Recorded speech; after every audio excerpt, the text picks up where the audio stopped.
Welcome back, everyone. Today it is time for a funky edition of the Warcraft news. No, I'm not going to start doing music or anything, but it's a strange time. We're going to talk about the state of the pre-patch. There has been a bit of discourse on that. We're going to talk about the state of the expansion itself. There's been some discourse on that, as well as a few other things, including actually some really good news for the World of Warcraft team. I'll kick it off the pre-patch then. So, look, pre-patch brings a lot of good stuff, but kinda busted right now. So some talent trees aren't actually moved over to their 11.0 versions. Blizzard actually say that that is an intended thing. Basically, they're not done yet. Right? They're not done yet, so pre-patch is not in a war within state for some classes and or specs. Then loads of dungeon and raid boss problems. It's been fun watching what's been going down. Basically, lots of bugs and specifically lots of disconnects. A lot of disconnects that are to do with movement, right? So that's a problem across all of the Dragonflight raids right now. And literally in Yggdrasil, there is some sort of bug with every single boss. If you interact with the UI too much, well, that could be a mistake because there are lots of Lua errors that can pop up as well. In fact, many are logging in to find that their action bars are gone and they've got to be manually re-enabled on all their characters. Some people have had similar happen with their keybinds and just weird things like Lady Ashvane floating. Yep, there she is, floating. I hope she's well. Sylvanas is also bugged, so if your way of celebrating the war within was to go to the greatest raid ever, Sanctum of Domination, unfortunately, you may not be able to complete it. So yes, it has been a bit of a mess. I'd say it's probably best that you wait just a few more days. And while you're at it, check out today's sponsor, boot.dev/Bellular, who are going to teach you backend web development using Python and Go, and they make it fun. You see, they're an online self-paced platform designed to get you writing code, and to make that fun and approachable, it is through often game-inspired problems. And if you head to boot.dev/Bellular, you'll get 25% off your first purchase. There you'll find an absolute wealth of content. But they keep on shipping more. As an example, they just posted Learn Git. Of course, Git is a vital developer skill, and they've announced 3 more courses. Git 2, Memory Management in C, which very much brings me back to my final year project, and Linux sysadmin, as well as a project to build your own Asteroids game. Now, don't worry if that all seems a bit intimidating. You can work your way up to that. They take you from the fundamentals, say learning the basics of Python, right through to advanced topics, and it's all done by people with real experience in the field. And beyond just writing code, doing this, you'll better your abstract thinking skills, and based on my own experience, you'll build up some confidence. They are the real deal, so you can check them out today at boot.dev/Bellular. Code Bellular gets you 25% off your first purchase, and that's backed by a no questions asked 30-day money-back guarantee, and you can browse their content and free demos of all of their courses. They're terrific. Thanks to them for sponsoring, and let's go. On to the more impactful thing then. So, this tweet went out from Narissa of Wowhead. Quote, I know it's wishful thinking at this point, but given the state pre-patch was released in and the way beta testing is going, for everyone's sanity in the dev team, I really hope a launch delay is being considered. Now, the reason why I call out that tweet in specific is because, well, it really did pop off, made it over onto the Reddit, and of course because she's doing loads of work in the beta, well, yeah, she knows. As for our experience on the beta, well, look, it certainly does mesh with some of our experiences lately. You'll probably see whenever the ranged DPS kind of like roundup video comes out that the footage looks a bit different to what the melee one did. And that's because when we were doing the melee testing, things were a lot more fine. Delves, though, have been an absolute disaster. In fact, there are some beta realms that are currently down, and they're having problems on the max level realms. So it really is a little bit of a mess. And I suppose talking about the class series, one thing you'll notice when you're going through those videos is there are many great changes, like some specs. I mean, goddamn, if you're a mage, you are going to be real happy with War Within. Thing is, though, not everybody is seeing that level of positive change. And it's just so obvious that for some specs, for some classes even, they've ran out of time. Like, certainly thinking about Druid, I mean, it's kind of rough if you're a tank, kind of rough if you're a cat, and kind of rough if you're balanced. Not exactly sure about Resto, but it's just a little challenging. Now, it's one of those things where it's not like it is completely doomed. It's not like everything's broken. It's very much, they're still developing it. And I guess that is the problem. They're still developing it. It's going to be out fairly soon. And there is, in cases, right, subjective feedback based on testing that they haven't really been able to act on. As an example, a lot of testers are basically saying that the dungeons are almost like too mechanic heavy, that there are issues there. It just doesn't really seem like they're going to have enough time to properly go through all of those things. Even just thinking about pre-patch with disconnects, that is something that people had already reported on beta. It just very much seems they have not had the time for these things. As for the topic of delays, I'm almost always in favor of delays with games, honestly. I think even 2 weeks can make a real big difference, especially when there is beta testing and pre-patch, giving them lots and lots and lots of data.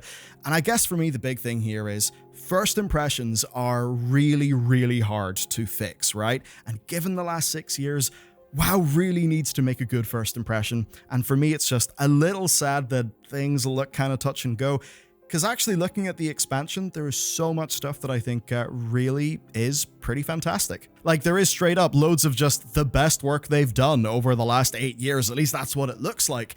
Problem is, if that doesn't ship in a good enough state, then yeah, it doesn't really matter how cool Hallowfall is, or how rich that lore is, or any of that, because the problems will just kind of override it. Then another topic is a bit of Mythic Plus drama. I mean, hey, when isn't there Mythic Plus drama? This time it's a bit different though. So we know how this expansion is going to be coming out in terms of the various different dates. So it comes out early access the 22nd, full access on the 26th. Then on the 10th of September, the first season starts. And then a week after that, Mythic Raid, LFR Wing 2, and Mythic Plus Dungeons come out. Yes, so Mythic Plus Dungeons is actually coming out around the same time as Mythic Raid, which is kind of odd. I mean, those are pretty different.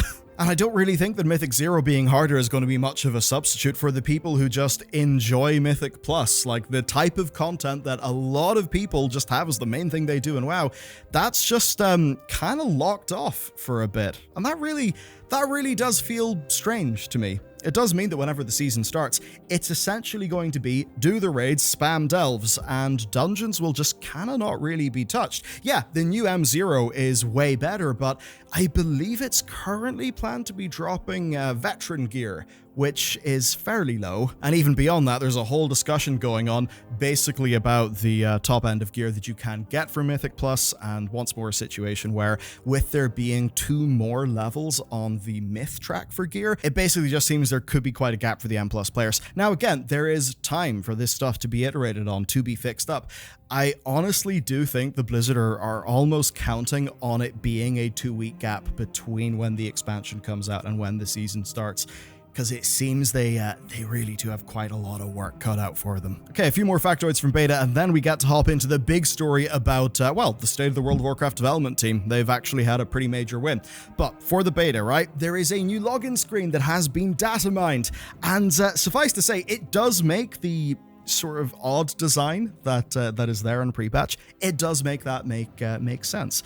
I don't think I love the new direction, to be honest with you, but I do think this data mined one is a hell of a lot better, and I suppose the idea that it could change maybe from patch to patch or something would be kind of cool. That's not something the Blizzard have confirmed, but it does seem that the login screen has been set up in such a way that they can maybe modify it a little bit easier from patch to patch. Then there's story mode raid. This is something that is flat out just completely new for this expansion.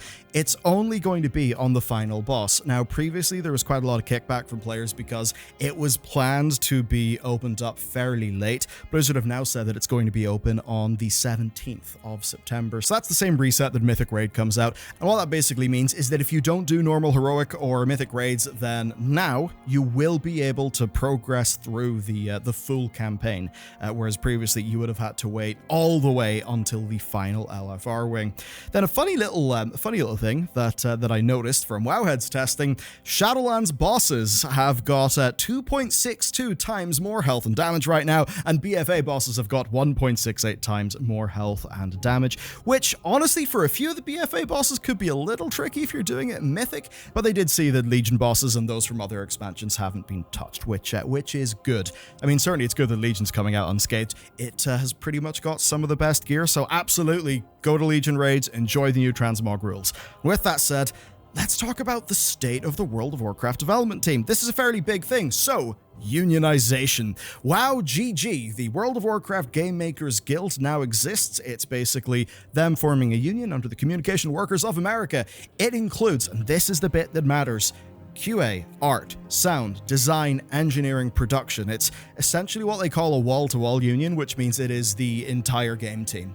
Now, the context here is that Microsoft said that they would voluntarily recognize unions during the merger, so the mergers went through, they want to unionize, Microsoft are doing what they said they would do. Now, this unionization push actually did kick off before the big wave of layoffs, and from their statement, they're mostly interested in layoff protection, improved work-from-home policies, transparency around pay and promotions, and pay adjustment to align with the expensive areas they live in. And it's a really expensive area like that. California is expensive. That part of California is even more expensive. It's kind of crazy. And again, to kick in some broader context, just a few days ago, Bethesda Game Studios formed a wall-to-wall union that covers 241 people, and the ZeniMax QA union is also really big. Of course, that's all stuff that exists under Microsoft. Now, I think this is something that basically is good for the health of World of Warcraft.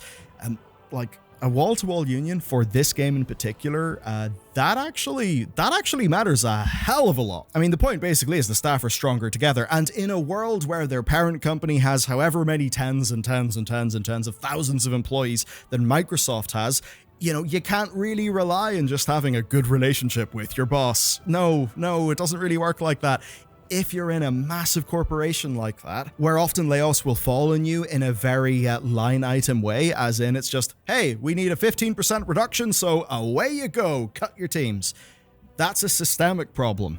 And that means that to have a little bit more wiggle room, a little bit more power in that situation, you need a systemic solution. That's why this is pretty strong. Ultimately, when that union forms, like the furthest place they could take things is a strike action. Now, that is something that will rustle up the jibbies of people. Like, World of Warcraft is one of the biggest games in the industry. You're talking about billions of dollars, like, over time, right? Like, it really does matter. And that means that, yeah, this team actually does have some real goddamn power. And I think that's a good thing, because this is a team that has faced fairly high rates of attrition in the past. It's a team that has sometimes been dicked around, that has been in a company that hasn't always dealt with things in a productive manner. Indeed, the World of Warcraft development team specifically has struggled with, as an example, the work-from-home rule stuff that they were changing, and essentially not making accommodations for people that they hired, where work from home was like part of the deal. I mean, just the idea of, they were able to change the deal. That didn't work out for people, and then guess what happens? Oh, the World of Warcraft development team loses talent. And in the public post talking about the formation of the union, like, one of the things they're talking about is retaining talent and keeping the actual health of the team in a decent state. And certainly with the pay adjustments, like, I do get that. Blizzard historically had been an underpayer, right? Blizzard had been an underpayer. Costs are going up. That is an extremely expensive part of the world. And frankly, Blizzard were just not competitive with many other companies in the region. They just kind of, I suppose they went on with their name, with their IPs, kind of got people in that way. And look, if we want the game to be as good as it can be, one of the things that's absolutely required is a more healthy team. Better retention, the sorts of things that actually mean WoW is building and building and building, rather than just having a revolving door of people, because that is literally what kills franchises and drives them into the ground. And as for what's going on under the ground in the War Within, well, it's a little bit of a touch and go time. Yeah, I do expect this to be a fairly buggy launch. You could certainly say that a good point of loads of the bugs happening right now in the pre-patch is, hey, the pre-patch does bring the largest systemic changes to the game, and, well, it's probably good that they happen now instead of whenever the new content launches. But if you hop on beta, you will see that there are plenty of bugs, and it is just worrying. Like, hell, it's funny, within the community, most people were expecting a September launch for the expansion, not an August one. But I guess pre-patch is out now. I mean, it would be pretty odd to do a delay. Like, it would be quite challenging. So, I don't know, man. Anyway, let me know what you think. That's the updates. That's the things you need to know for this week. Little bit of a tumultuous one. Let's hope things do trend better and that we see some positive beta updates. Of course, I'll be bringing you all the news as it happens, and do look forward to all of the class testing content, because there is a lot of it on the way.